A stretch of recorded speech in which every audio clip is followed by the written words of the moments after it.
Assalamualaikum warahmatullahi wabarakatuh. Selamat berjumpa lagi dengan saya. Kita akan melanjutkan materi tentang statistika. Baik, para siswa sekalian, ini ada kompetensi yang harus kalian miliki.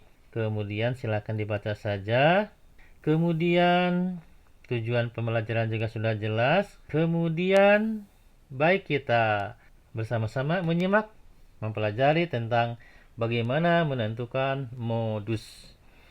Modus ini adalah salah satu materi dari statistika, yaitu ukuran penyebaran data, ya. Jadi ada tiga hal, ada pemusatan data, ada penyebaran data, ada letak data.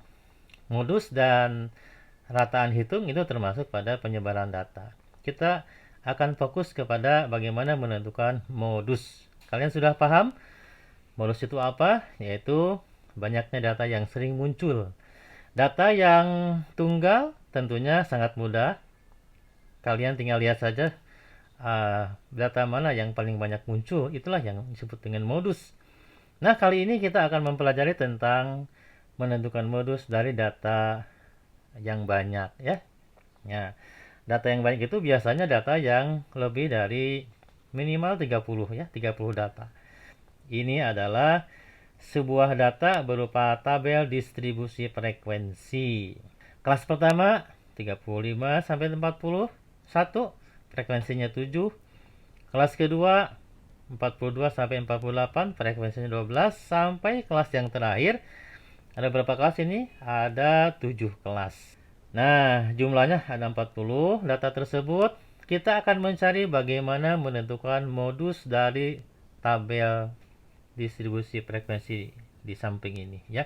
Baik, kita mulai saja. Kalian sudah paham apa yang disebut dengan bagaimana menentukan, mengingat rumus untuk modus.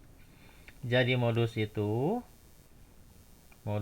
adalah tepi bawah kelas modus tersebut ditambah dengan selisih frekuensi kelas modus tersebut ke atas, kemudian dibagi dengan jumlah selisih frekuensi ke atas dengan selisih ke bawahnya, lalu dikalikan dengan panjang kelas tersebut.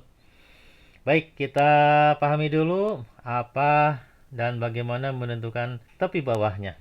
Nah, di sini ada dua frekuensi yang sama, ya, yaitu di kelas kedua dan kelas ketiga. Kita ambil, boleh ya kelas kedua, boleh kelas ketiga, ya.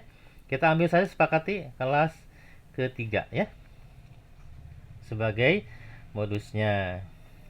Oke, berarti tepi bawahnya, di sini saya tuliskan bahwa tepi bawah, ya, kelas ketiga, ya, TB3. Tepi bawah kelas 3 itu adalah batas bawah. Nah, batas bawah kelas ketiga tersebut lalu dikurangi 0,5. Jadi 49 dikurangi 0,5, yaitu 48,5. Baik, kita tuliskan di sini tepi bawahnya 48,5.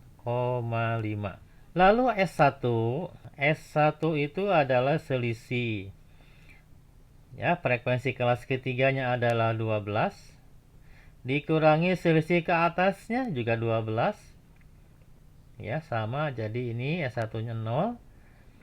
Lalu kita tentukan S2-nya. S2-nya berarti frekuensi kelas ketiga tersebut dikurangi frekuensi kelas keempatnya, yaitu 4.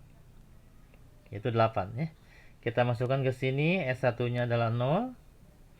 Lalu dibagi dengan 0 ditambah 8. Lalu dikalikan panjang kelasnya. Bagaimana menentukan panjang kelas? Panjang kelas itu boleh dilihat dari batas bawah kelas ketiga dikurangi batas bawah kelas kedua, atau batas bawah kelas kedua dikurangi batas bawah kelas ke-1. Sama saja, karena panjang kelasnya sama semuanya. Yaitu 42 dikurangi 35 sama dengan 7. Jadi panjang kelasnya adalah 7. Kita masukkan ke sini. Panjang kelasnya adalah 7. Jadi sama dengan hasilnya adalah 48,5 ditambah dengan 0 kali 7 0 per 8. Jadi hasilnya 48,5 ditambah 0 ya. 0 dibagi 8, 0. Hasilnya adalah 48,5. Jadi inilah yang disebut dengan modus untuk data tersebut, yaitu 48,5. Paham sampai di sini? Mudah-mudahan kalian semangat terus belajarnya. Oleh karena itu saya berikan latihan soal. Silakan berlatih. Ini ada 2 soal. Carilah modus dari data tersebut. Yang pertama adalah datanya berupa tabel distribusi frekuensi. Silakan nanti kalian jumlahkan dulu berapa jumlah frekuensi ini. Kemudian yang kedua datanya berupa histogram. Yaitu seperti grafik ini, ya. Silakan nanti kalian bisa mencari modusnya. Oke, terima kasih atas perhatiannya. Semoga tetap selalu menjaga kesehatan dan tetap semangat belajar.